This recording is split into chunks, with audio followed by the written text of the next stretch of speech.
दोस्तों, भारत के अंदर एक नई बहस शुरू हो गई है और अब ये कहा जा रहा है, अब सुनने में आ रहा है कि कोर्ट के अंदर ये एक पिटीशन गई है कि सर्वे कराया जाए। देखें, वो ऊपर नीचे 3 बयान आए। राजनाथ ने बयान दिया और कहा कि तारीख और जुग्राफिया बदल देंगे। लेकिन उससे भी ज्यादा अलार्मिंग चीज जो है नाज़रीन इकराम, वो ये है जो आज खबर आई है, टाइम्स ऑफ इंडिया रिपोर्ट कर रहा है कि मिशन सुदर्शन चक्र। इंडिया बताना चाह रहा है अमेरिका को भी, सऊदी अरेबिया को भी, कि आपने पाकिस्तान के साथ डिफेंस पैक्ट किया है, हम फिर भी बहुत रेलेवेंट प्लेयर हैं, हम फिर भी अग्रेशन, हम फिर भी हिला सकते हैं पूरे एरिया को। पाकिस्तान के बॉर्डर पर भारत ने एयर डिफेंस सिस्टम जो है वो तैनात करने का फैसला किया है। Army to procure AK-630 air defence guns to be deployed along Pakistan border. दोस्तों, ये बड़ी अनहोनी हुई है, मेरी समझ से बाहर है कि ये क्यों। बाकायदा तौर पे ऐसे मौके पे जब मुसलमानों को मुत्तहद होने की जरूरत है, तुर्की ने अपने ही एक मुसलमान बरादर मुल्क के खिलाफ जंग छेड़ दी है। ये कहना था कि ऑपरेशन सिंदूर पार्ट 2 शुरू होगा। इस मर्तबा हम जो है वो अंदर घुसेंगे पाकिस्तान के, और पाकिस्तान के जोग्राफिये को तब्दील करके रख देंगे। और मैं ट्रैक रिकॉर्ड देख रहा था हिंदुस्तान की फोर्सेस का, आर्म फोर्सेस का, वो 78 साल कभी पॉलिटिक्स में नहीं आई। उनका कोई रोल नहीं रहा क्योंकि उन्होंने अपना हमेशा अपने प्रोफेशनल की तरफ ध्यान रखा। जल प्रहार 2025 ये बेसिकली नाज़रीन इकराम नेवल एक्सरसाइजेज हैं, और ये इंडियन नेवी ने एम्फीबियस एक्सरसाइजेज की और 2 फेज ज्वाइंट एक्सरसाइजेज थी इंडियन नेवी और आर्मी ने मिलकर की। साहब, ये जैसे जैसे ट्रंप की हल्फ बर्दारी करीब आ रही है, पाकिस्तान और अमेरिका के ताल्लुकात जो हैं वो तनाव का शिकार होते दिखाई दे रहे हैं। पाकिस्तानी दहशतगर्द जो हैं उन्होंने इन्फिल्ट्रेशन की कोशिश की है या भारत में घुसने की कोशिश की है, तो इसके दौरान जो सिक्योरिटी फोर्सेस हैं इनके दरमियान और दहशतगर्दों के दरमियान जो है वो इस वक्त शदीद झड़पों की इतलाआत सामने आ रही हैं। इंडिया अमेरिका की नहीं सुनता, इंडिया किसी का गुलाम नहीं है। तो जब मैंने इस खबर को भी एनालाइज किया है तो इससे अंदाजा हुआ है कि इंडियन नेवी इंडियन आर्मी के साथ मिलकर अगर एक्सरसाइजेस कर रही है और उसके बाद बढ़के मार रहे हैं, तो इन्होंने कोई ना कोई तैयारी जो है वो कर दी हुई।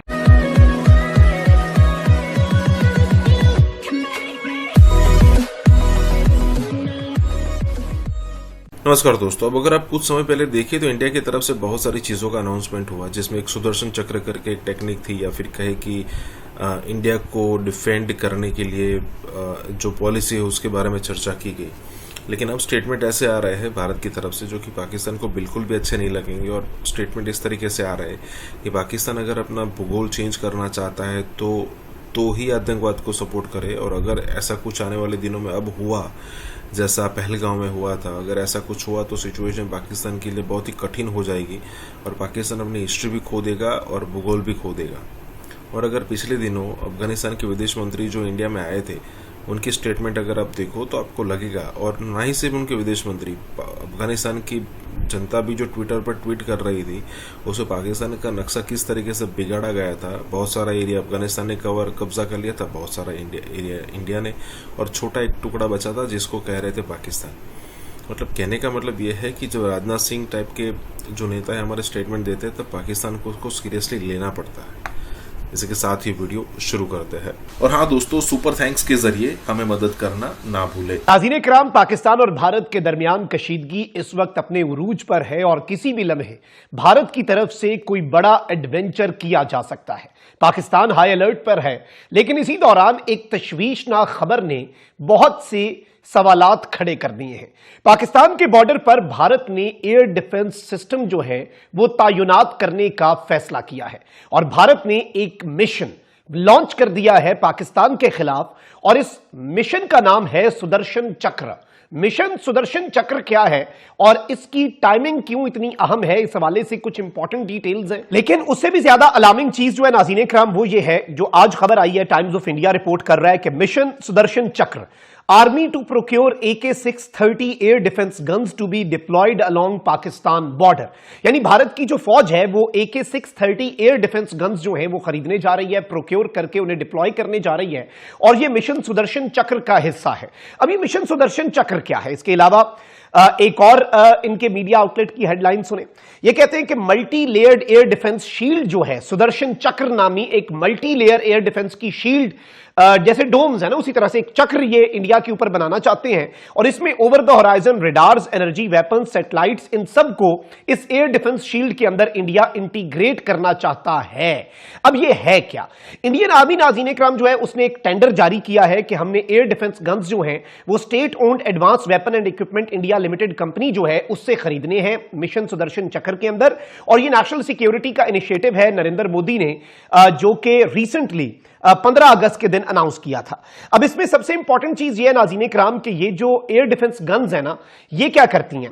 ये अनमैन्ड एरियल व्हीकल्स, रॉकेट्स और आर्टिलरी और मॉर्टर गोले, बॉर्डर के ऊपर जो ड्रोन्स आते हैं, जो रॉकेट्स आते हैं, आर्टिलरी और मॉर्टर गोले आते हैं, ये उन थ्रेट्स को रोकने की सलाहियत रखता है। और की पॉपुलेशन सेंटर्स और वो जगह जो इंटरनेशनल बॉर्डर और एलओसी के करीब है पाकिस्तान के साथ, उन जगहों को प्रोटेक्ट करने के हवाले से ये इंडिया का मौक़िफ़ है कि भाई ये वाली चीज जो है ये बहुत ज्यादा काम आएगी।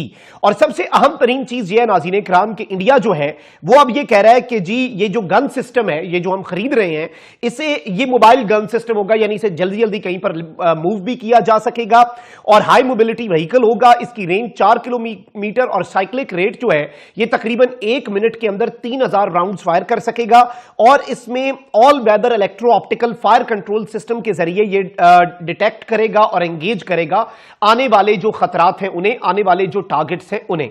अब इस चीज को अगर हम एक ब्रॉडर पर्सपेक्टिव में देखें तो नाज़रीन इकराम, पाकिस्तान के बॉर्डर के ऊपर इंडिया ने अपना एयर डिफेंस सिस्टम लगाने का और एयर डिफेंस गन्स जो है वो प्रोक्योर करके लगाने का फैसला किया है। द हिंदू की रिपोर्ट के मुताबिक जल प्रहार 2025 ये बेसिकली नाज़रीन इकराम नेवल एक्सरसाइजेज हैं और ये इंडियन नेवी ने एम्फीबियस एक्सरसाइजेज की और 2 फेज ज्वाइंट एक्सरसाइजेज थी इंडियन नेवी और आर्मी ने मिलकर की। तो जब मैंने इस खबर को भी एनालाइज किया है तो इससे अंदाजा हुआ है कि इंडियन नेवी इंडियन आर्मी के साथ मिलकर अगर एक्सरसाइजेज कर रही है और उसके बाद बढ़के मार रहे हैं तो इन्होंने कोई ना कोई तैयारी जो है वो कर दी हुई है। और इस सब में यह बताया गया है कि ऑपरेशन सिंदूर के बाद यह रियलाइज हुआ है कि मैरीटाइम पावर, यानी ये जो नेवी की पावर होती है, यानी ना मिसाइल ना बॉर्डर्स, बल्कि जो अगली इंडिया पाकिस्तान राइवलरी है वो किस तरह से नेवीज को लड़नी पड़ सकती है, इस हवाले से इस वक्त बात हो रही है। लेकिन पाकिस्तान ने एक तरफ तो जैसे ही सर क्रीक की बात की राजनाथ ने, पाकिस्तान ने अरेबियन सी के अंदर नोटम जारी कर दिया। इंडिया ने बे ऑफ बंगाल में अबुल कलाम आइलैंड जो है उससे एक तजुर्बा मिसाइल का करने का नोटिफिकेशन एज अ रिस्पॉन्स जारी किया। इनफैक्ट राजनाथ सिंह की तरफ से कराची को पाकिस्तान से अलग करने और उसके बाद भारतीय आर्मी चीफ उपिंदर त्रिवेदी का खिताब, जो कि राजस्थान में उन्होंने अपनी जो फ्रंट लाइन फौजें हैं उनसे खिताब करते हुए किया था और उनका यह कहना था कि ऑपरेशन सिंदूर पार्ट 2 शुरू होगा। इस मर्तबा हम जो है वो अंदर घुसेंगे पाकिस्तान के और पाकिस्तान के जोग्राफिये को तब्दील करके रख देंगे। ये गुज़िश्ता जिस तरह मैंने आपसे कहा था एक वीडियो में कि 36 घंटों में ये तीसरी धमकी थी जो कि भारत की तरफ से सामने आई। उसी मौके पर भारत के वजीर खारजा सुब्रमण्यम जयशंकर का भी एक खिताब था और उस खिताब में उन्होंने कश्मीर के हवाले से जारहाना बयान दिया था। उन्होंने आज़ाद कश्मीर के हवाले से कहा था कि आज़ाद कश्मीर इंडिया का हिस्सा है और हम आज़ाद कश्मीर को हर सूरत हासिल करके रहेंगे। ये भारत का रिजॉल्व है, भारत का अज़्म है और भारत किसी भी तरीके से अपने इस अज़्म से पीछे नहीं हटेगा। ये बयानात जो कि भारत के वजीर दिफा, फिर वजीर खारजा, फिर उनके एयर चीफ, फिर उनके आर्मी चीफ की तरफ से सामने आ रहे हैं, तो ये इस बात की तरफ इशारा है कि अब उनके नेवल चीफ की तरफ से भी किसी न किसी तरह की कोई ना कोई। राजनाथ सिंह ने हालिया दिनों में भारतीय नेवी से खिताब करते हुए इस बात का इशारा दिया था कि इस मर्तबा जंग का आगाज इंडियन नेवी की तरफ से किया जाएगा। पाकिस्तान ने चाइना के खरबों रुपए वापस करने से इनकार कर दिया है। जी हां, चाइना ने पाकिस्तान में सीपेक के तहत जो पावर प्लांट्स लगा रखे हैं उनके 470 अरब रुपए हमारी तरफ वाजिबुल अदा है। तो हुकूमत ने IMF को इन्फॉर्म किया है कि ये 470 अरब रुपए नहीं है, सिर्फ 250 अरब रुपए हैं, क्योंकि 220 अरब रुपए हमने अदा करने ही नहीं है।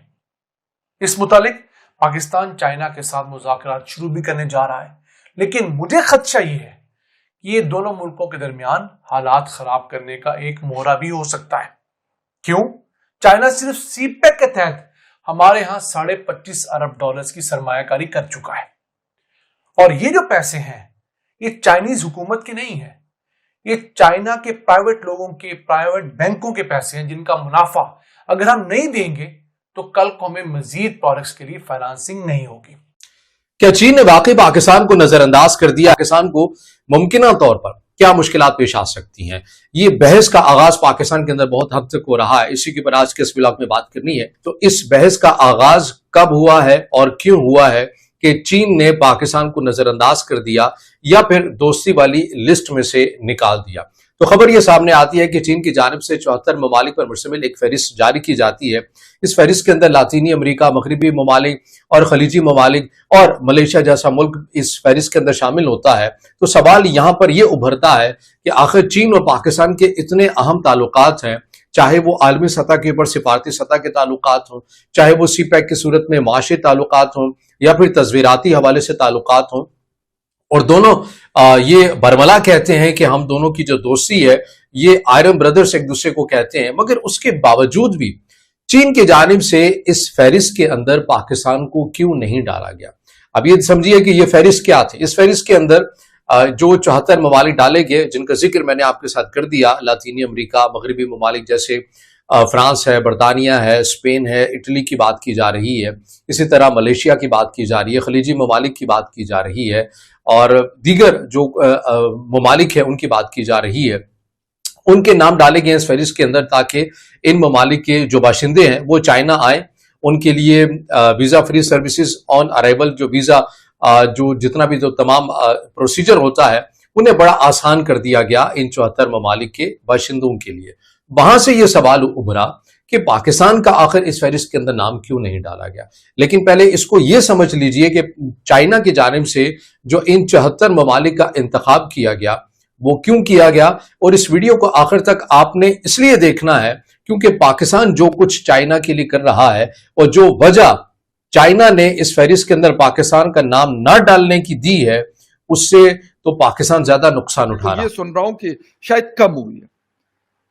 लास्ट 2 इयर्स में पाकिस्तान के टेलीकॉम सेक्टर जो बड़ा ग्रोइंग एक सेक्टर हुआ करता था, में बैरूनी सरमायाकारी में 140% का जो है इससे भी ज्यादा कमी देखने को मिली।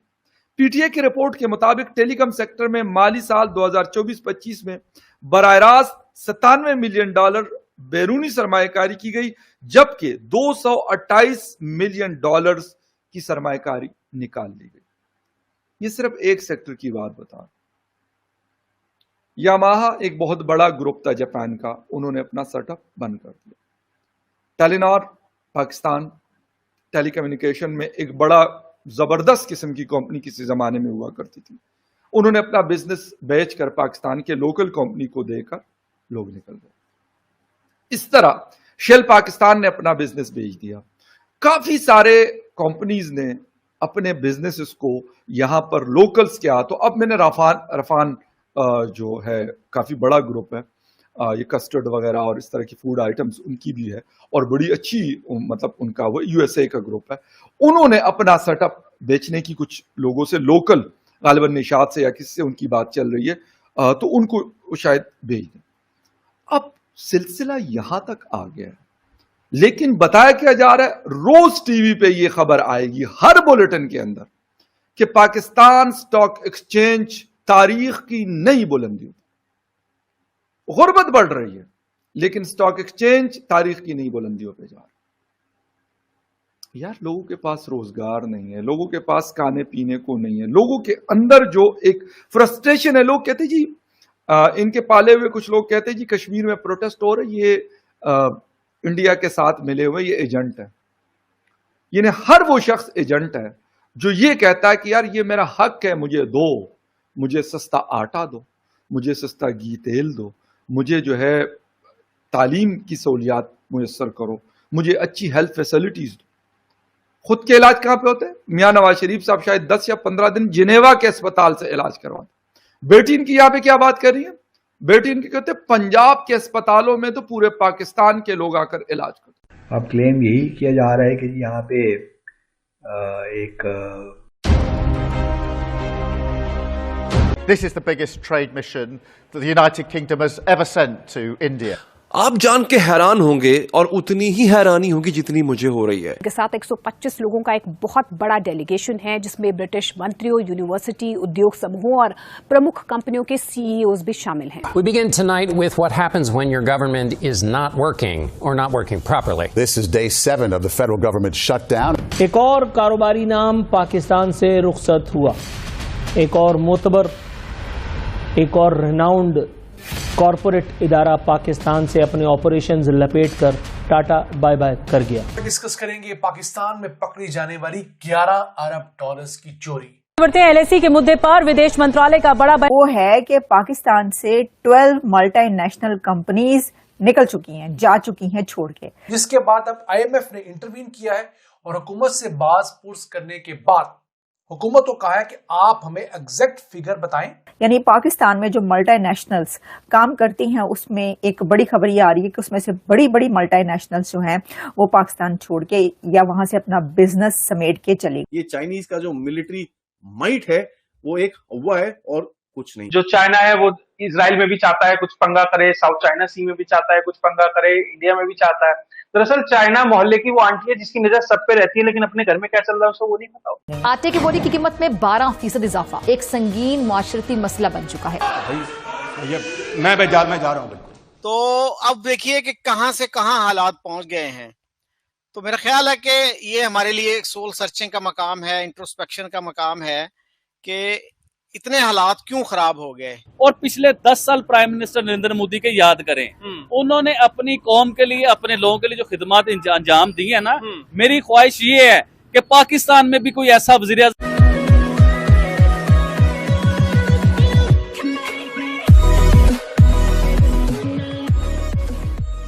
नमस्कार दोस्तों, अब यहाँ पर बात हो रही है कि भाई यूके के पीएम जो है वो इंडिया आए थे और तकरीबन 125 लोगों का डेलीगेशन था उनके सामने। मतलब मोस्टली उसमें बिजनेसमैन होते हैं और ऑब्वियसली बहुत सारी दुनिया जो है वो इंडिया के अंदर अपना माल बेचना चाहती है। इंडिया के अंदर जो मिडिल क्लास वर्ग है वो बहुत बड़ा है, ये न्यूज़ तो है और इस न्यूज़ ने बहुत बड़ा कवरेज यहाँ पर दुनिया के अंदर की गई थी। इस कवरेज को किया गया था।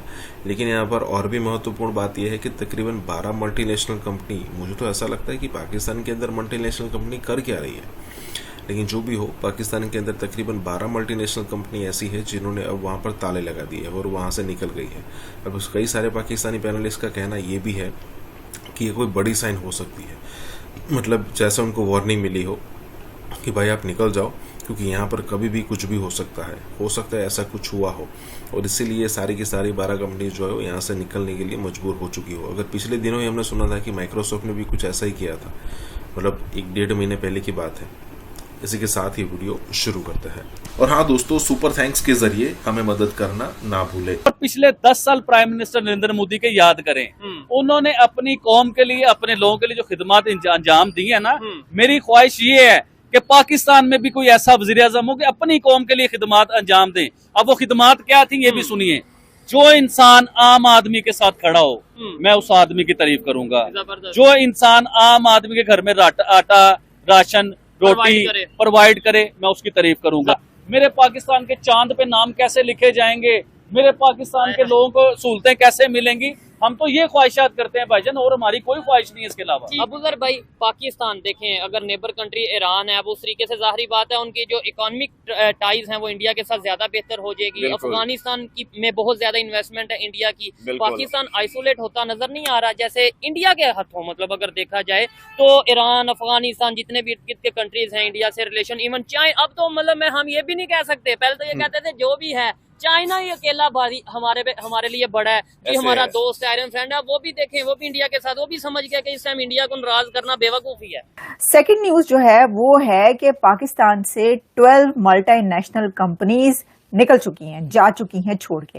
यानी पाकिस्तान में जो मल्टीनेशनल्स काम करती हैं उसमें एक बड़ी खबर ये आ रही है कि उसमें से बड़ी बड़ी मल्टीनेशनल्स जो हैं वो पाकिस्तान छोड़ के या वहां से अपना बिजनेस समेट के चली गई हैं। ये मैं नहीं कह रही, ये कहना है बहुत बड़े जर्नलिस्ट, पाकिस्तान के 2 सबसे बड़े जर्नलिस्ट जो कहे जाते हैं, यानी कि नजम सेठी और हामिद मीर। नजम सेठी साहब और हामिद मीर साहब ने प्रोग्राम्स किए हैं और उन प्रोग्राम्स के अंदर उन दोनों ने इस टॉपिक पर बात की है कि ये क्या वजह है कि पाकिस्तान से जो बड़ी से बड़ी मल्टीनेशनल कंपनीज कुछ काम करती हैं वो भी अपना बोरिया बिस्तर समेट कर निकल गई हैं, चली गई हैं। अच्छा, अब मैं आपको बता देती हूँ, एक तो ये बात, फिर उसके ऊपर मैंने देखा कि खबर तो चले आप चला रहे हैं, उसके अंदर बहुत सारे फैक्टर्स हो सकते हैं कि वहां पर जो है क्या इकोनॉमी कैसे हालात है, लेकिन एक तरफ खबर ये चलती है कि जी जो है डिफॉल्ट से अब बहुत दूर चले गए, इकोनॉमी बहुत अच्छी हो गई, साथ ही ये वाली खबरें भी चलती रहती हैं, तो फिर बिजनेसेस जो है क्यों वहां से बोरिया बिस्तर समेट के जा रहे हैं। दूसरा ये भी कि करेंसी की वैल्यू क्या कम हुई है, फिर ये कि वहां पे आपको पता है कि जो रेड टेप है उसका बड़ा एक मसले मसाइल रहते हैं कि भाई वो बड़े से बड़ा जो है ना वो कोई उसको बिजनेस पे पहले तो रिश्वत दो, वो कहते हैं ना जो अल राशी वल मुर्तशी किला हुमा फिन नारे जहन्नमा, पता नहीं कुछ यही था, मुझे लग रहा कुछ इधर उधर हो गया, मैं माफी चाहती हूँ, फतवा ना ला देना तुसी, लेकिन कुछ इसी तरह का है कि जी राशि, बचपन में वो जो किताबें नहीं इस्लामियात की किताबों में ये रटी हुई हैं जो कुछ हदीस हैं आयात हैं जो भी है, तो उसके ऊपर जो है ना वो उन्होंने कहा जो रिश्वत देने वाला और रिश्वत लेने वाला दोनों जहन्नुमी है। तो वो क्या करते हैं, वो टेबल के नीचे से लेते हैं, टेबल के नीचे से ही वो रिश्वत देते हैं, टेबल के नीचे से रिश्वत देते हैं। तो टेबल से ऊपर देने वाला कहते हैं रिश्वत वाला होता है, दूसरा थोड़ी होता है, तो जो मर्जी करी जाओ, तो टेबल थले तो जो मर्जी करी जाओ। तो वहां पे रेड टेप और रिश्वत का भी बड़ा दौर है। चाइनीज तक से बड़े बड़े चाइनीज, बल्कि हमने पिछले दिनों जो खबर आपको बताई भी थी, सुनी भी थी कि चाइनीज की हिफाजत के लिए जो जिनको रखा गया वो उन सिक्योरिटी वालों ने उनसे जो बाहर लेकर, कभी उन्होंने कहते पाए ना असी थक गए अंदर, असी हमने बाहर जाना है, कहीं आइसक्रीम खाने चले जाएं, कहीं हम ग्वाल मंडी चले जाएं कोई देसी मुर्गी खाने, तो वो कहते थे अच्छा पैसे कटो, रसीदा कटो नहीं पैसे कटो, तो फिर हम आपको लेके जाएंगे। तो ये तो हालात है। अच्छा, मैं आपको बता देती हूँ, छोड़े हम कहाँ से कहाँ निकल गए, पत्ती गली से निकल के हम किधर किधर पहुंच जाते हैं। ये देखें जी, मैं आपको बताती हूँ, ये तो चले ठीक है कि जी ठीक है, किसी भी वजह से 12 कंपनियां वहां से चली गई हैं या नहीं गई, 12 मल्टीनेशनल्स या बड़ी कंपनियां छोड़कर जा रही हैं, तो क्यों जा रही है अपनी जगह पर, बाद में आपको ये तो यही दोनों बताएंगे जिन्होंने इसके ऊपर बात की है, हामिद मीर और नजम सेठी के ऊपर। तो ये जो है जी, ये आप सुने कि हाँ, मेरा सवाल ये था कि उसके अंदर भी इंडिया को ले आए, इसके अंदर भी भारत को आप ले आए कि अगर पाकिस्तान के अंदर से मल्टीनेशनल्स छोड़ के जा रही हैं तो उसमें भी भारत का कसूर है, उसमें भी इंडिया का फॉल्ट। मैंने खुद सुना नजम सेठी साहब उसके अंदर कह रहे हैं कि जी ये जो है ना, आप देखिए वहां पे तो इंडिया में तो सिस्टम और है ना, वहां पे तो कंपनियां काम करती हैं, नहीं आप ये कह रहे हैं कि जो बिजनेसेस हैं वो इंडिया घसीट के पाकिस्तान से बिजनेस ले गया, यानी इंडिया पाकिस्तान से बिजनेसेस घसीट के ले गया, यानी सब कंपनीज को वहां पे ले गया और पाकिस्तान की सब कंपनियां छोड़ छोड़ के भाग भाग के भारत की वजह से जा रही। कैन यू इमेजिन, मतलब अजीबो गरीब बातें हैं ये वाली। वहां का बिजनेस और पाकिस्तान के बिजनेस का कोई कंपैरिजन ही नहीं है। तुसी चूंटी ते हाथी दा कंपैरिजन करोगे तो ऐ ते चंगी गल नहीं होगी पायन। अच्छा, ये जरा सुन लें, मैं कौन होती हूँ जी बोलने वाली इसके अंदर, हम मासूम से लोग हैं हम। ये सुने जरा, आप देखें जरा ये क्या हालात वाकयात चल रहे हैं, क्या कह रहे हैं वो, तो खुद ही बताएं कि क्या है। देखिए, जो अब दो इश्यूज हैं, एक ये कि ये क्यों जा रही है, दूसरा ये कि जो हमें कह रहे हैं जो लोग कि हम फॉरेन इन्वेस्टमेंट आएगी लेके आ रहे हैं। तो let's look at the latter first. Foreign investment लेके आएंगे कैसे? वन विंडो ऑपरेशन कर देंगे, एयरपोर्ट पे वीजे दे देंगे, स्पेशल टैक्स रेट्स दे देंगे, ये बातें हो रही हैं। इंडियन नेवी को अगर आप देखें तो इस टाइम पे उनकी तादाद मोर और लेस, इंडिया की जो बहरी बेड़ा है वो एक अंदाजे के मुताबिक अमेरिकन बहरी बेड़े से भी आगे निकल गई है उसकी तादाद, जिसके अंदर हमने मिलिट्री ट्रेनिंग में सहयोग पर समझौता किया है।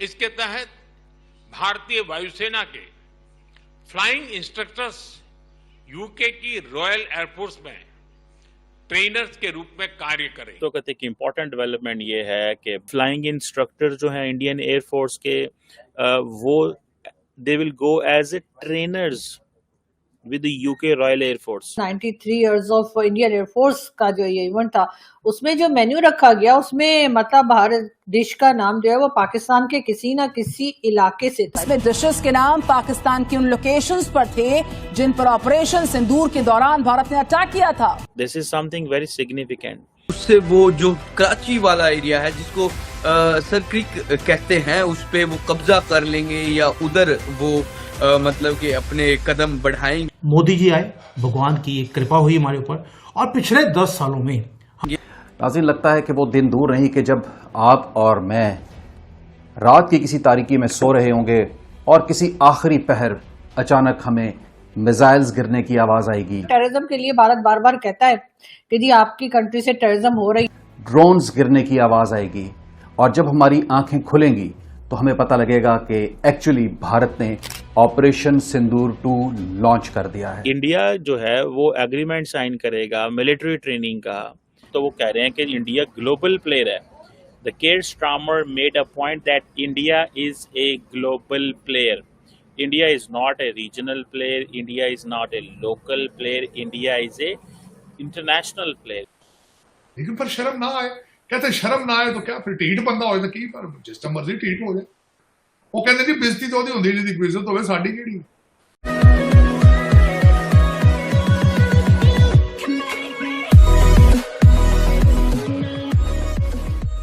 नमस्कार दोस्तों, अब यहाँ पर इंडियन एयरफोर्स की बात हो रही है। दो अलग अलग मुद्दों पर बात हो रही है कि 93 ईयर्स होने के बाद यहाँ पर किस हिसाब से इंडिया ने जो मेन्यू रखा है। तो इंडियन एयरफोर्स ने पाकिस्तान के जहाँ जहाँ पर तबाही मचाई थी वहाँ के नाम यहाँ पर नोट किए गए हैं। और दूसरा ये है कि आने वाले दिनों में इंडियन एयरफोर्स जो है वो ब्रिटिश की रॉयल जो फोर्स है, मतलब कि एयरफोर्स, उसको भी ट्रेनिंग देने वाली है। दोनों मुद्दों पर बात हो रही है।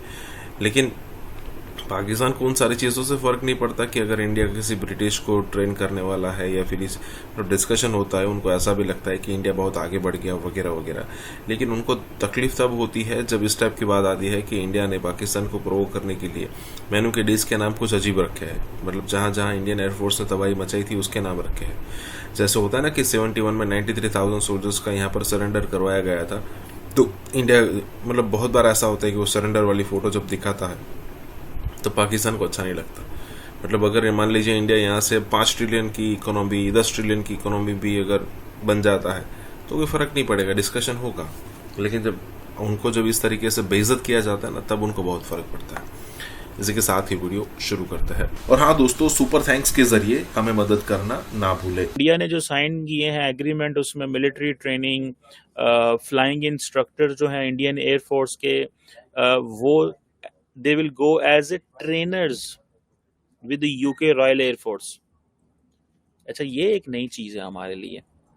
This is something very significant कि इंडिया जो है वो एग्रीमेंट साइन करेगा मिलिट्री ट्रेनिंग का, और जिसमें जो फ्लाइंग इंस्ट्रक्टर हैं इंडियन एयर फोर्स के, वो एज ए ट्रेनर सर्व करेंगे यूके की रॉयल फोर्स में।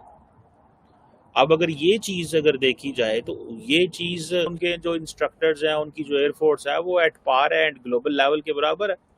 अब वो कह रहे हैं जनाब कि जो इंडियन एयरफोर्स है वो फ्लाई करेगी एज एन इंस्ट्रक्टर जिनको इंटीग्रेट किया जाएगा यूके की रॉयल एयरफोर्स ट्रेनिंग के अंदर। अब ये चीज़ें पाकिस्तान को एक्सेस नहीं दी जाती लार्जली, सो हमें नहीं ये पूछा जाता। और ये चीज़ें इस तरह नहीं हैं। तो और दूसरी बात यह है कि दोनों जो मुल्क हैं वो क्या करने जा रहे हैं कि वो इनिशियल जो गवर्नमेंट टू गवर्नमेंट एग्रीमेंट होगा, जिसमें इनिशियल सप्लाई ऑफ जो light weight multi role missile system है वो इंडियन एयर डिफेंस कैपेबिलिटी को इन्हेंस करेंगे, और आत्मनिर्भर भारत के चक्कर में वो इंडिया में प्रोड्यूस होंगे। और अब इंडिया वो उनको कह रहा है कि भाई तुम इधर आओ। हर चीज में ये partnership. 93 years of Indian air force का जो ये इवेंट था, उसमें जो मेन्यू रखा गया उसमें मतलब भारत देश का नाम जो है वो पाकिस्तान के किसी ना किसी इलाके से था। यानी कोई ना कोई पाकिस्तान का एरिया ऐसा था, चाहे बालाकोट लिख लीजिए, चाहे मुरीद के हो, चाहे रावलपिंडी हो। बहुत से डिशेस जो हैं, रावलपिंडी चिकन टिक्का और इस किस्म के नाम जो है वो रखे गए। तो जी बहरहाल ये मेन्यू कार्ड जो है वो पाकिस्तान में भी कई लोग देख रहे हैं और हम इसको बड़ा लाइटली ले रहे हैं और बड़ा जैसे कहना चाहिए कि उसको हंसी मजाक में लिया जा रहा है। और यकीनन भारत ने भी जब ये मेन्यू कार्ड बनाया होगा, या भारत की एजेंसीज ने या भारत की गवर्नमेंट ने या एयरफोर्स ने, तो शायद उन्होंने भी एक शरारत में ये सब नाम रखे होंगे डिशेस के। लेकिन हाँ, ये जरूर है कि इसका मतलब है कि मटन भी बन रहा है और चिकन भी बन रहा है। लेकिन ये जरूर है कि बार बार इसके ऊपर जो है वो इंडियन मीडिया पे भी बात की जा रही है। पाकिस्तान में तो खैर हम लोग हंसी मजाक में ले रहे हैं, और यकीनन भारत में भी इसको हंसी मजाक में ही लिया जा रहा होगा। लेकिन आई विश के इस तरह की सिचुएशन दोबारा ना बने जिसमें कि हिंदुस्तान और पाकिस्तान एक बार फिर किसी किस्म के अटैक या वॉर की तरफ जाएं। दोनों कंट्रीज में अमन रहे, दोनों कंट्रीज में खुशहाली रहे, और दोनों कंट्रीज के जो लीडर्स हैं वो कोई ऐसी पॉलिसीज बनाए जिससे कि अमन जो है वो ज्यादा अरसे तक चल सके। खैर, बात हम करेंगे अफगानिस्तान की, और अफगानिस्तान के फॉरेन मिनिस्टर जो हैं, जी हाँ, वो भारत पहुंच चुके हैं। और जैसा कि आप लोग जानते ही हैं कि अफगानिस्तान के साथ तो जी हमारा बहुत ही याराना लगता था। हमें तो ये भी कहा गया था कि जब अफगानिस्तान की गवर्नमेंट आ जाएगी, वैसे ये इमरान खान साहब के टाइम पर उनकी एक जो पार्टी मेंबर थी, उन्होंने टीवी चैनल पे कहा था कि जब अफगानिस्तान में तालिबान की गवर्नमेंट आ जाएगी तो वो भारत से हमें कश्मीर लेकर देंगे। बहरहाल ऐसा तो ना हो पाया।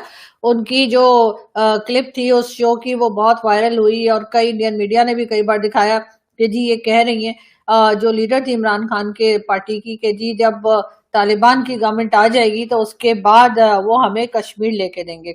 उसके साथ ही जी हमने जो है वो इस्लामाबाद में जो एक हाईवे है उसका नाम हमने श्रीनगर हाईवे रख दिया। हो सकता है इस वजह से भी थोड़ा कंफ्यूजन हो गई है तालिबान को या तालिबान की गवर्नमेंट को, और वो बजाय भारत वाला कश्मीर लेने के हमारे यहाँ पे श्रीनगर हाईवे तक आने की कोशिश कर रहे हैं। कई बार कहा गया है कि जो तालिबान की अटैक्स चल रहे हैं तालिबान के, वो इस्लामाबाद तक पहुंच सकते हैं और मारगला हिल्स तक जा सकते हैं, और मारगला हिल्स के कुछ ही आगे जो है ये श्रीनगर हाईवे जो है वो भी है।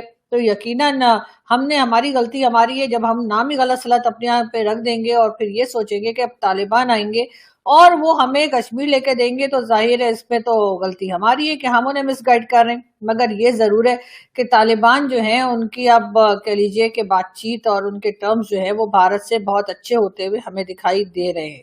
जिस तरह से आमिर खान मुत्तकी जो है, यानी कि जो फॉरेन मिनिस्टर है अफगानिस्तान के, वो भारत पहुंचे हैं और वो आज यानी 9 अक्टूबर से लेकर और 16 अक्टूबर तक भारत में रहने, और उनके इस विजिट में डेफिनेटली पाकिस्तान के बारे में भी बात होगी, ट्रेड की बात भी होगी, दूसरी चीजों को लेकर भी बहुत बातें की जाएंगी जितने दिन हैं बीच में। लेकिन ज्यादा बात जो है वो डर यही है पाकिस्तान को कि कहीं पाकिस्तान को लेकर भारत और अफगानिस्तान हाथ ना मिला ले।